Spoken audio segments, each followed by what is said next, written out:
Bonjour, je vais aujourd'hui parler de la plus grande puissance de Dieu qui existe dans l'humanité, dans notre monde. Cette puissance, c'est la puissance de la croix.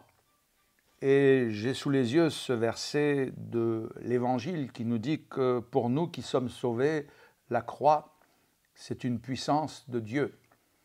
Je ne connais pas de plus grande puissance pour sauver, pour guérir, pour libérer, pour affranchir, pour secourir, pour réconcilier, pour l'amour que la puissance de l'œuvre de Jésus à la croix. Je précise l'œuvre de Jésus à la croix parce que lorsque l'Évangile parle de la croix, l'Évangile n'en parle pas en termes de matériel comme du bois ou bien d'un crucifix qu'on pourrait pendre à notre cou ou au coin d'une rue, l'afficher, mais c'est plutôt d'une œuvre, c'est plutôt d'un message qui est encore d'actualité et que je souhaite que vous puissiez entendre et comprendre la voix aujourd'hui.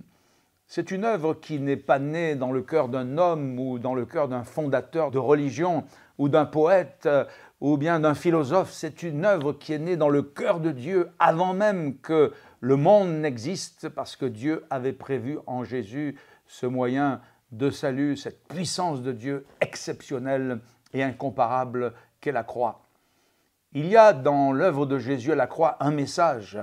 Il y a déjà un message de guérison pour ceux qui sont malades, pour ceux qui sont blessés, pour ceux qui plient sous un fardeau dans leur santé, puisqu'il est écrit que par les meurtrissures de Jésus, et c'est le prophète Ésaïe qui le précise dans son chapitre 53, il est écrit que par les meurtrissures de Jésus, vous avez été guéris.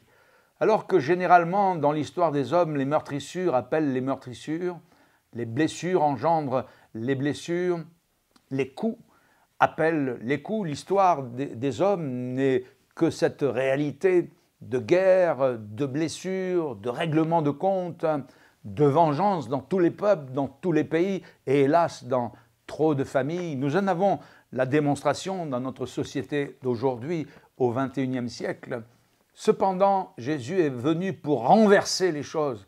Et alors qu'on l'arrête, alors que Judas le traite par un baiser, va le trahir et qu'une foule de gens, une cohorte armée de bâtons, d'épées, de flambeaux viennent pour se saisir de Jésus comme d'un voleur et d'un brigand, eh bien Jésus va étendre ses mains sur l'oreille d'un homme qui a été blessé, qui s'appelle Malchus, et son disciple Pierre a voulu défendre Jésus et maladroitement lui a tranché une partie de l'oreille. Et dans ce brouhaha, dans ces cris, dans cette scène de violence, de haine, tout à coup un cri plus fort retentit, c'est celle de Malchus qui a l'oreille blessée. Mais Jésus va dire « Arrête !»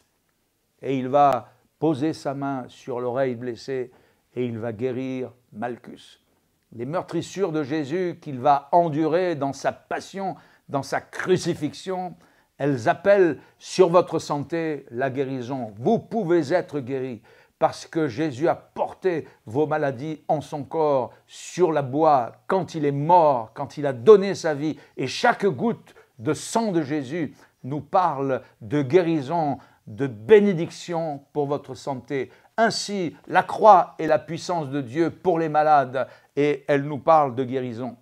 Elle nous parle aussi de liberté pour toutes celles et ceux qui sont esclaves, pour toutes celles et ceux qui sont enfermés dans des prisons, peut-être d'angoisse, peut-être de haine pour quelqu'un. La croix de Jésus, le sang de Jésus nous parle d'affranchissement pour tous ceux qui portent quelques liens, que ces liens s'appellent le tabac, que ces liens s'appellent la drogue, que ces liens s'appellent les addictions de jeux vidéo, de jeux de hasard, de jeux d'argent et que sais-je encore. La croix de Jésus nous parle de liberté. Dans les prisons de Jérusalem, un prisonnier fameux s'y trouvait, il attendait, lui, l'heure fatale de sa condamnation où il allait être certainement crucifié.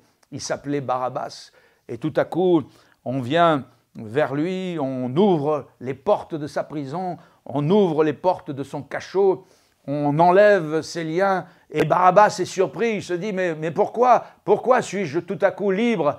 Et on lui dit il y a quelqu'un qui va mourir à ta place, quelqu'un va prendre ta place.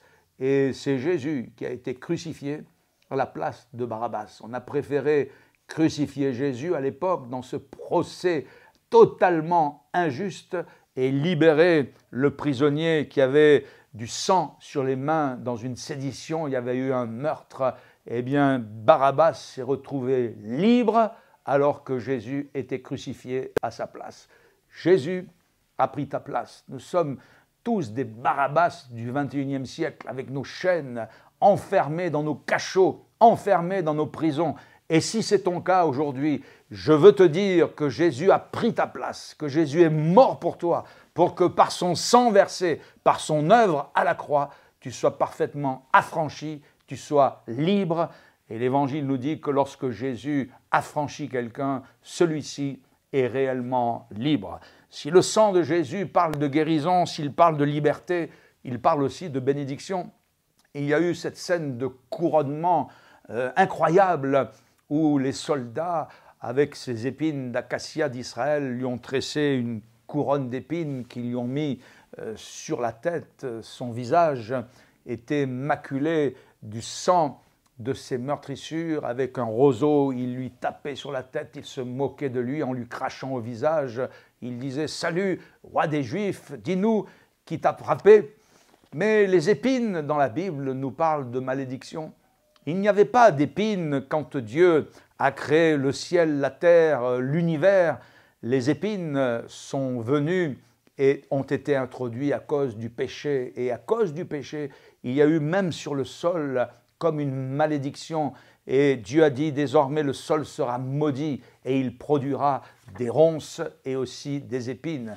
Ce n'est pas uniquement dans le sol qu'il y a des ronces et des épines, c'est peut-être aujourd'hui dans votre vie, c'est peut-être dans votre foyer, parce que les relations humaines sont devenues des relations remplies de ronces et d'épines, parce que les foyers sont parfois des foyers de ronces et des épines, parce que dans votre être intérieur, vous sentez beaucoup de ronces et d'épines, peut-être même comme une malédiction qui s'abat sur vous. Tant de gens nous disent « Mais comment vaincre le sort? Comment vaincre la magie? Comment vaincre les angoisses de la nuit? Comment vaincre l'homme ou la femme de nuit qui m'apparaît, qui me domine? Comment faire? Comment faire ?» Alors, la croix, c'est la puissance de Dieu pour toi. Et quand Jésus est mort, au travers de cette couronne d'épines, tu peux le voir porter la malédiction à ta place. L'Évangile nous dit que Jésus est devenu malédiction pour nous. Il a porté la malédiction et Jésus est le seul qui puisse changer le mal en bien. Il est le seul qui puisse enlever la malédiction qui est peut-être repose sur ta vie pour t'apporter la bénédiction de Dieu. Ainsi, la croix, c'est la puissance de Dieu pour affranchir, pour apporter la paix, pour t'apporter le calme dans ta vie et une entière sérénité. Et enfin, lorsque Jésus a été crucifié et qu'entre deux brigands, on l'a cloué, on a cloué ses mains, on a cloué ses pieds et pendant 6 longues heures, il est resté là sur cette croix dans cette scène absolument violente de la crucifixion.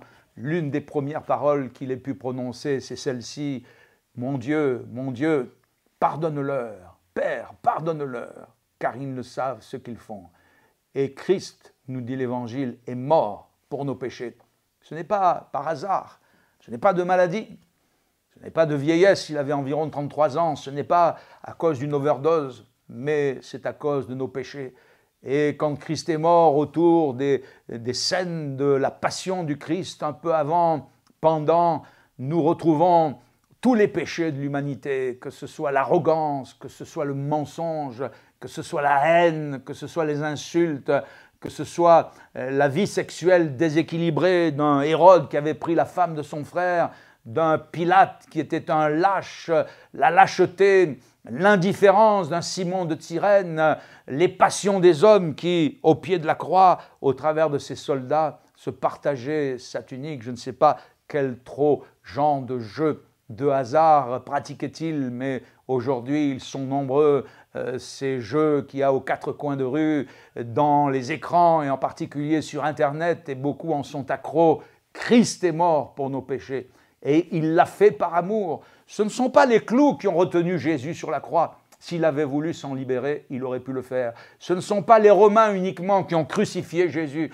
Si Jésus avait voulu les anéantir, que ce soit une cohorte qui est venue vers lui avec Judas, que ce soit les légions romaines, les anges de Dieu les auraient anéantis. Ce ne sont pas uniquement les Juifs. Certes, ils ont dit « Nous ne voulons pas qu'un tel roi, que son sang retombe sur nous et sur nos enfants. » Mais c'est son amour qu'il a retenu pour nous à la croix. Si la plupart des crucifiés de son temps s'en allaient dans la révolte, dans la haine, dans les injures, parce qu'ils s'étaient révoltés contre le gouvernement de César ou parce qu'ils avaient commis des crimes ou des délits, lui, Jésus, qui n'avait pas commis de péché, lui, Jésus, qui est le Fils de Dieu, le Sauveur du monde, il est mort par amour, en pardonnant, en disant « Père, pardonne-leur, ils ne savent ce qu'ils font. » Il l'a fait pour toi. Dieu prouve son amour envers nous dans le sens où, autant marqué, il est mort pour toi, il est mort pour les pécheurs que tu es, que je suis, afin de nous amener vers Dieu et de nous sauver.